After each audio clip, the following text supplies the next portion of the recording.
Bismillahirrahmanirrahim. Assalamualaikum warahmatullahi wabarakatuh. Salam semangat untuk kita semua. Pada kesempatan kali ini, izinkan saya, Faizan Sorif Al-Yusri, dengan NIM 12130300043 dari Prodi Hukum Tata Negara Siasah kelas 2A untuk mereview ulang materi perkuliahan dari minggu pertama sampai dengan minggu ke-7 sebagai syarat memenuhi tugas ujian tengah semester mata kuliah Ilmu Negara yang diampu oleh yang terhormat Profesor Dr. Iza Muhtano MAG dan Bapak Lutfi Farulizal SSCMH. Baik, langsung saja kita beralih kepada pembahasan materi-materi tersebut.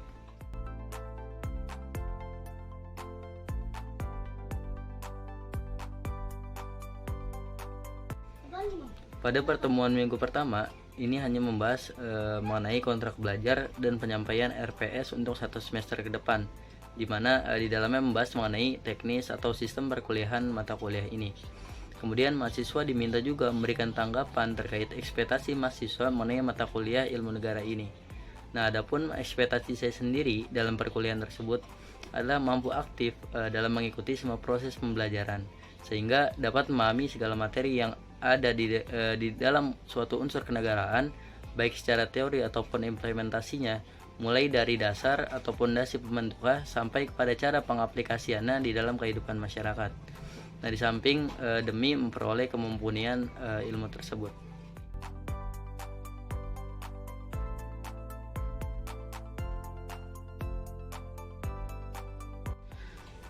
Pada pertemuan minggu kedua ini membahas mengenai konsep dasar ilmu negara. Seperti yang kita ketahui, bahwasanya negara itu memang memiliki banyak sekali pengertian, baik yang bersifat abstrak, umum, maupun universal.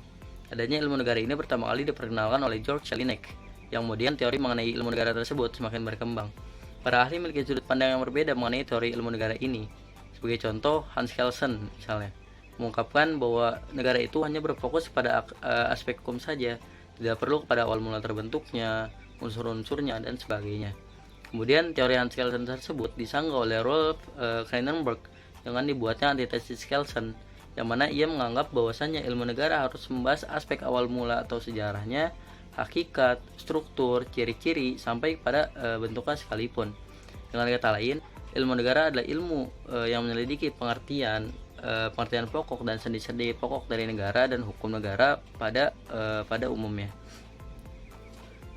Kemudian objek dalam ilmu negara menyangkut pada asal mula negara, hakikat negara, serta bentuk-bentuk negara dan pemerintah sesuai dengan ruang lingkup Kleinenberg tadi. Ilmu negara juga memiliki hubungan dengan ilmu lain seperti ilmu negara dengan hukum tata negara, ilmu negara dengan hukum administrasi negara, ilmu negara dengan ilmu politik, ataupun ilmu negara dengan ekonomi. Kemudian sejalan dengan perkembangan yang ada, ilmu negara terus melalui berbagai tahapan, yaitu diferensiasi, determinasi, spesialisasi, sampai kepada integrasi. Ilmu negara juga memiliki banyak aliran seperti aliran Socrates, Plato, Aristoteles, dan Epicurus. Tapi bila dikaji, awal mula ilmu negara ini tidak akan terlepas dari peradaban Yunani maupun Romawi. Terdapat beberapa perbedaan konsep di antara keduanya. Seperti ilmu pengetahuan pada zaman Yunani sangat berkembang pesat, berbeda dengan Romawi yang menitik beratkan soal praktis dan konsepsi kenegaraan, sehingga ilmu pengetahuan tidak berkembang. Kemudian pada zaman Yunani, hukum dan kekuasaan dicampur adukan sehingga sifatnya kaku. Sedangkan Romawi, hukum dan kesusilaan dipisahkan, cara berpikir yuridis murni dan praktis. Dari hal-hal tersebut, dapat diketahui bahwa suatu hukum dapat bersifat fleksibel, dalam arti bahwasanya hukum itu tidak bisa sepenuhnya cocok antar negara yang satu dengan negara yang lainnya, sehingga haruslah ada suatu penyesuaian hukum menurut realitas yang terjadi di masing-masing negara tersebut.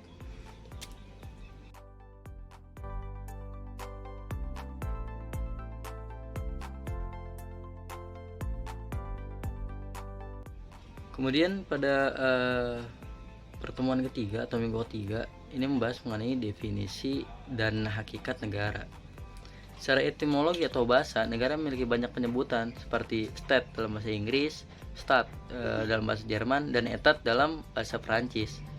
Kemudian berbicara mengenai sejarah digunakannya kalimat negara tersebut di Indonesia, Kata tersebut diambil dari bahasa Sanskerta, yaitu negara atau nigari yang artinya kota besar. Kata ini bisa kita temukan juga di kitab Nagara Kartagama karangan Empu Prapanca. Sebagai salah satu contoh, kata negara ini sudah digunakan sejak dahulu adalah sebagaimana kerajaan di Jawa Barat, yaitu Tarumanegara. Tarumanegara sendiri berasal dari dua kata, yaitu Taruma yang artinya sungai dan Nagara yang artinya kerajaan. Para ahli tentunya memiliki banyak penafsiran atau pengertian mengenai arti dari negara itu sendiri, mulai dari sarjana lokal maupun luar. Misalnya dari sarjana lokal, yaitu Profesor Nasrun. Ia memberikan pengertian bahwa negara adalah suatu bentuk pergaulan hidup, yang oleh sebab itu harus ditinjau secara sosiologis agar dapat dijelaskan dan dipahami. Nah, adapun Profesor Meriam Budiarjo memberikan definisi bahwa negara adalah suatu daerah teritorial yang rakyatnya diperintah oleh sejumlah pejabat dan yang berhasil menuntut dari warga negaranya ketaatan pada peraturan perundang-undangannya melalui penguasaan atau kontrol monopolistis terhadap kekuasaan yang sah. Adapun pengertian negara menurut ahli luar, Aristoteles misalnya, yang merupakan seorang filsuf Yunani, mengatakan bahwa negara adalah perpaduan beberapa keluarga yang mencakup beberapa desa, hingga pada akhirnya dapat berdiri sendiri sepenuhnya dengan tujuan kesenangan dan kehormatan bersama. Di sisi lain, Karl Marx memberikan pengertian bahwa negara adalah alat kelas yang berkuasa, ini milik kaum borjuis atau kapitalis untuk menindas atau mengeksploitasi kelas yang lain, ini kaum proletar atau kaum buruh. Nah, dari beberapa contoh pengertian negara menurut para ahli tadi, dapat dilihat setidaknya ada 5 komponen penting yang harus dipenuhi oleh suatu negara sebagai syarat untuk disebutnya negara, yaitu organisasi, rakyat, wilayah, pemerintah, dan pengakuan dari negara lain sebagai bentuk keabsahan atau legitimasi internasional. Maka berarti negara merupakan organisasi kekuasaan yang meliputi atau menyatukan kelompok manusia yang kemudian disebut bangsa. Dan negara sebagai organisasi kekuasaan memiliki suatu kewibawaan atau gizak, sehingga negara dapat memaksakan kehendaknya kepada semua orang yang diliputi oleh organisasi tersebut.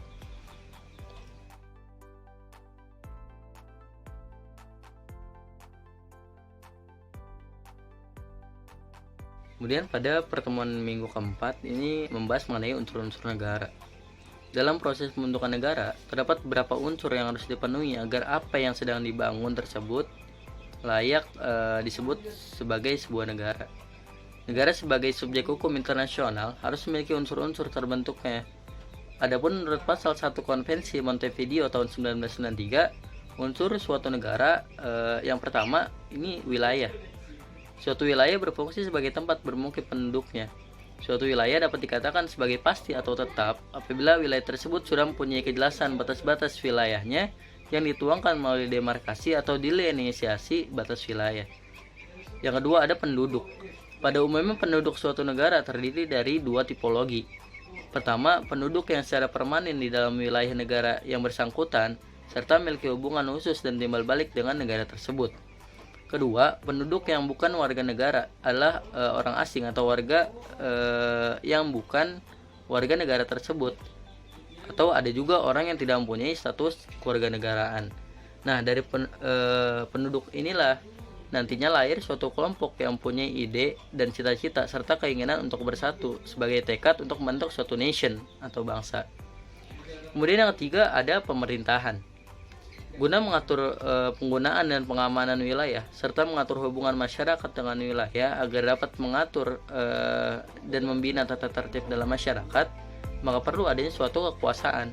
Nah, kekuasaan ini dipegang dan dijalankan oleh pemerintah negara. Pemerintah adalah perwakilan negara untuk menjalankan kekuasaan negara demi tercapainya suatu tujuan negara. Kemudian yang keempat ada pengakuan. Pengakuan dari negara lain menjadi unsur yang menerangkan bahwa suatu negara telah berdiri, sehingga keberadaan negara tersebut dikenal oleh negara-negara lain. Pengakuan tersebut harus ada baik itu secara de facto maupun de jure. Kemudian yang terakhir yaitu hubungan internasional. Kemampuan untuk mengadakan hubungan hukum internasional ini memerlukan proses yang panjang melalui adanya pengakuan dari negara-negara lain terhadap keberadaan atau eksistensi negara yang bersangkutan. Kemampuan suatu negara untuk menjalin hubungan hukum dengan subjek hukum internasional lain dapat dipandang sebagai manifestasi dari kedaulatan negara, khususnya kedaulatan yang bersifat eksternal, yaitu kedaulatan keluar, sehingga nantinya negara dapat menjalin hubungan secara deklaratif dan diplomatik.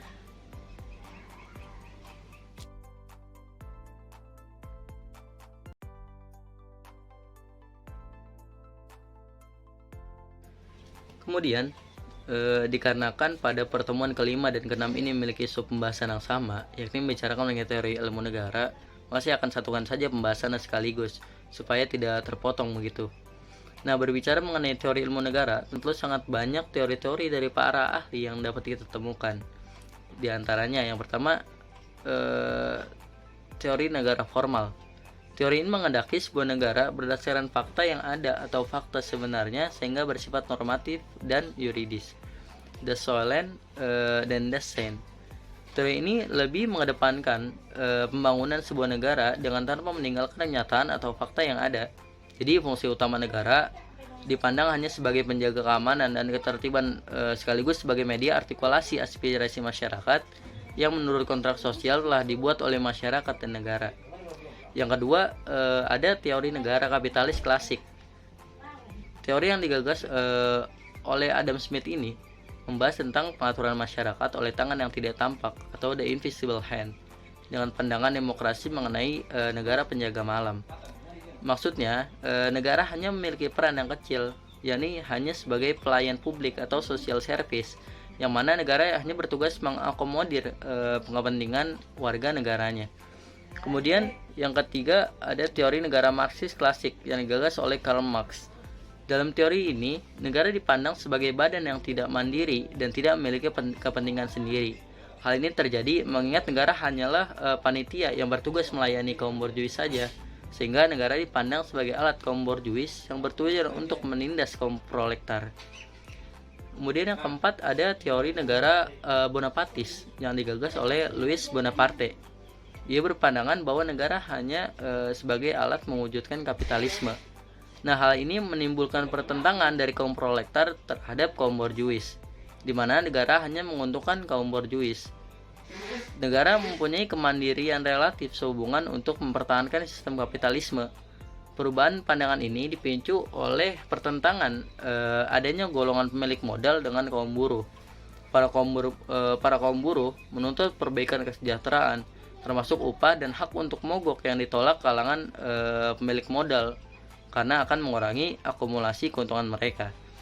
Nah, dalam kondisi ini, negara menyadari tidak dipenuhinya tuntutan itu akan berpengaruh terhadap tujuan jangka panjang negara dan hanya akan melanggengkan kapitalisme.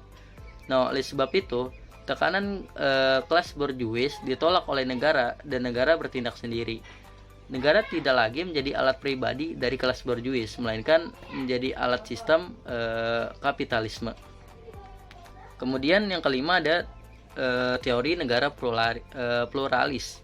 Teori ini melihat negara sebagai alat yang netral dari aktor-aktor sosial politik yang menguasai atau mempengaruhi negara.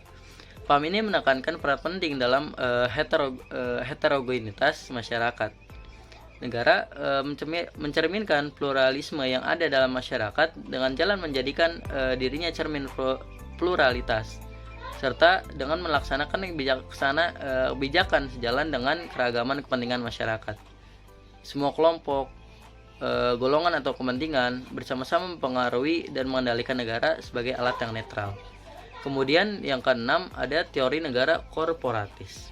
Menurut Kevin Passmore, gagasan korporatisme secara sederhana diartikan sebagai sebuah proses pengambilan putusan atau kebijakan yang dilakukan oleh lembaga atau badan yang terorganisir. Lembaga yang ada itu mencerminkan kepentingan-kepentingan yang ada seperti serikat buruh, organisasi pengusaha, kelompok keluarga dan petani dan sebagainya. Dan itu tidak termasuk pemerintah atau parlemen. Dalam pandangan Passmore, korporatisme itu mempunyai motif politik untuk menciptakan proses politik yang terorganisir. Jalan yang ditempuh adalah mengikat setiap asosiasi yang ada sehingga untuk tunduk kepada kemauan negara, untuk menciptakan suatu patriotisme alamiah dari setiap kelas masyarakat. Kemudian yang ketujuh ada teori negara strukturalis. Teori ini memperlihatkan bahwa negara memiliki kemandirian secara relatif yang biasa disebut otonomi relatif negara. Kemandirian negara dianggap lahir karena terjadi konfigurasi struktural dari kekuatan yang ada di dalam kehidupan masyarakat. Dengan demikian, kemandirian negara yang bersifat relatif itu muncul dari perubahan sosial dan bukan negara yang menformasinya. Dengan demikian, kemandirian negara tidak merupakan inisiatif negara, melainkan produk konfigurasi struktural masyarakat. Kemudian yang terakhir ada teori negara organis. Teori ini memperlihatkan bahwa negara memiliki kemandirian yang besar. Negara bukanlah cermin dari tuntutan dalam masyarakat. Negara berperan aktif dalam mengambil kebijakan non-demokratis sehingga negara tidak melayani kepentingan umum. Yang terjadi adalah sistem totalitarianisme, yaitu suatu keadaan di mana akhirnya elit negara berlomba-lomba berkuasa guna memenuhi ambisi kekayaan pribadi.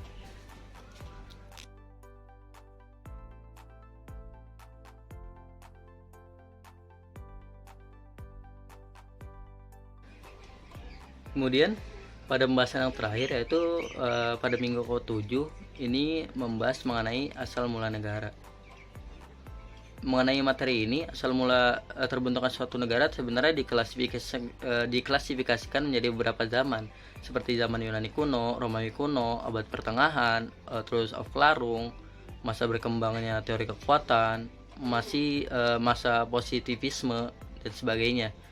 Tapi pada kesempatan kali ini saya hanya akan menjelaskan 4 zaman saja, dan mungkin sisanya akan saya sampaikan pada pertemuan yang akan datang. Yang pertama, pada masa Yunani kuno. Pada masa ini, pemikiran mengenai asal mula negara tumbuh bukan karena Yunani sudah terreformasi sebagai suatu negara yang mandiri.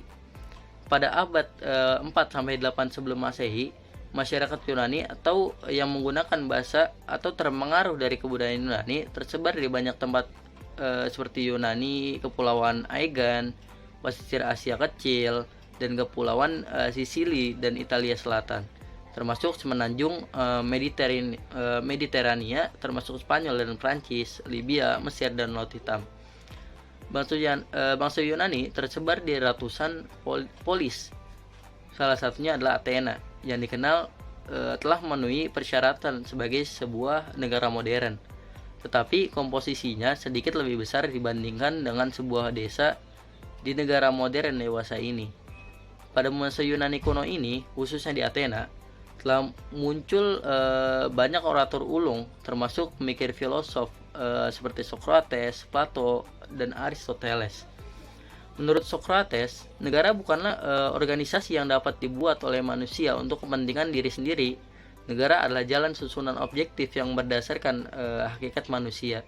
Jadi asal mula negara menurutnya adalah berasal dari hakikat manusia itu sendiri. Kemudian ada Plato.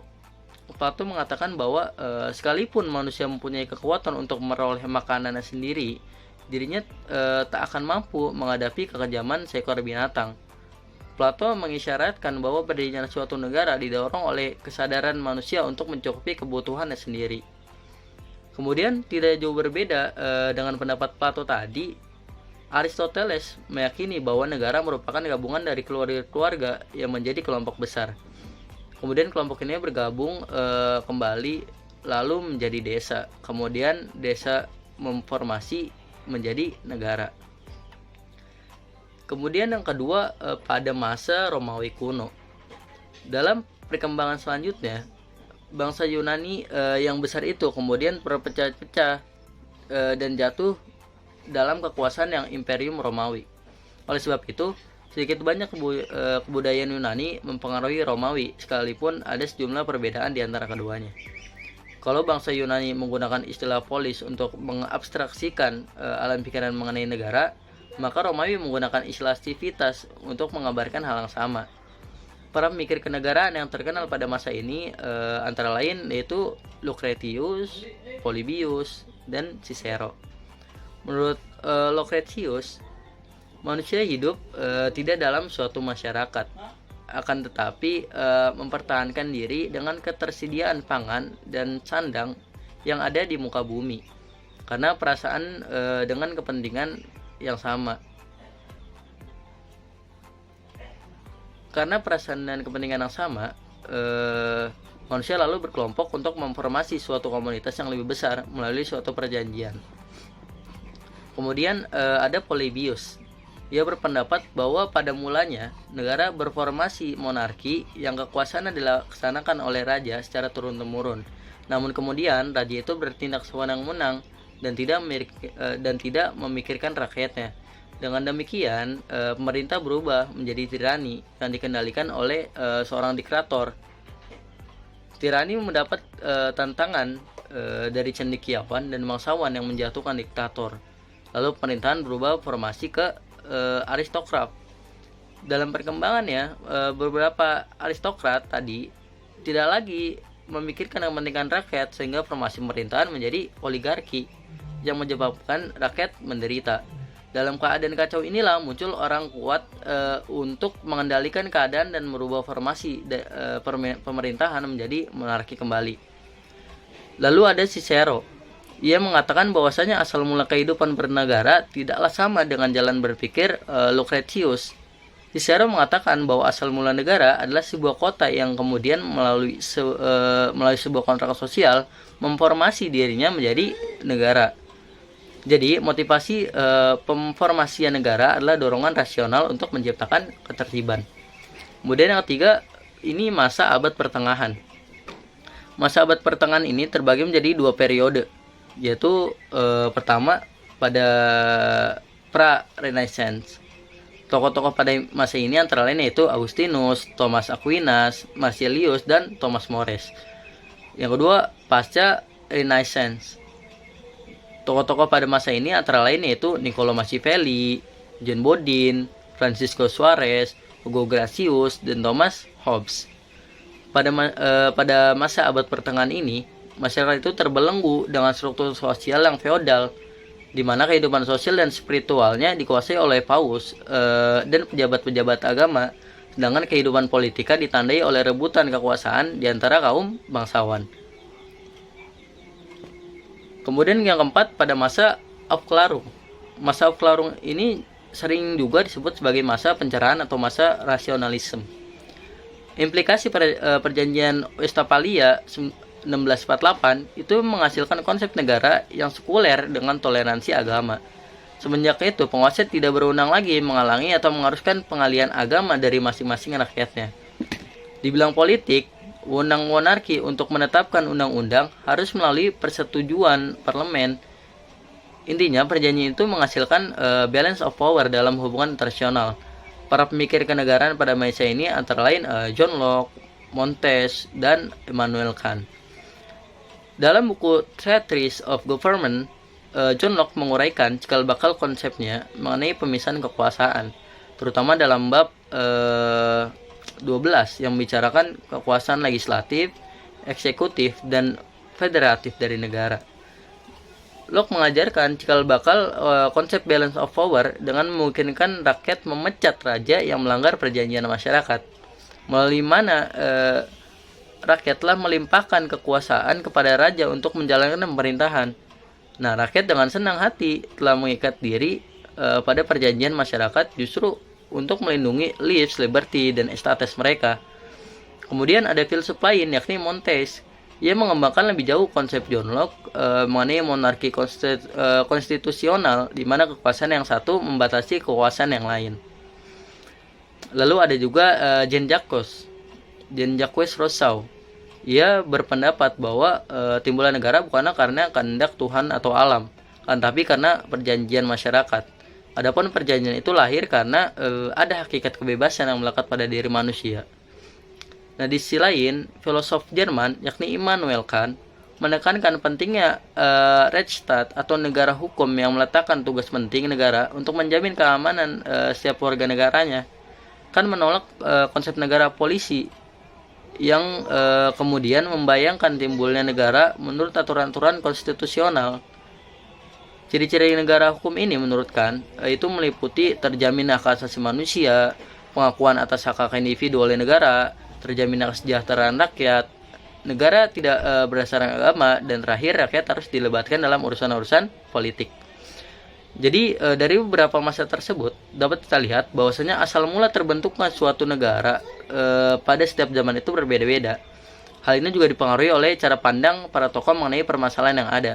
Dengan kata lain, tergantung oleh sesuatu yang mempengaruhi proses terbentuknya teori asal mula negara tersebut. Baik, mungkin itu tadi pemaparan materi dari mulai pertemuan pertama sampai dengan pertemuan ke-7. Semoga apa yang telah disampaikan bisa bermanfaat bagi kita semua, terutama bagi diri saya pribadi. Bagi diri saya pribadi tentunya dalam memahami konteks dasar ilmu negara ini. Kurang lebihnya saya mohon maaf. Terima kasih. Wassalamualaikum warahmatullahi wabarakatuh.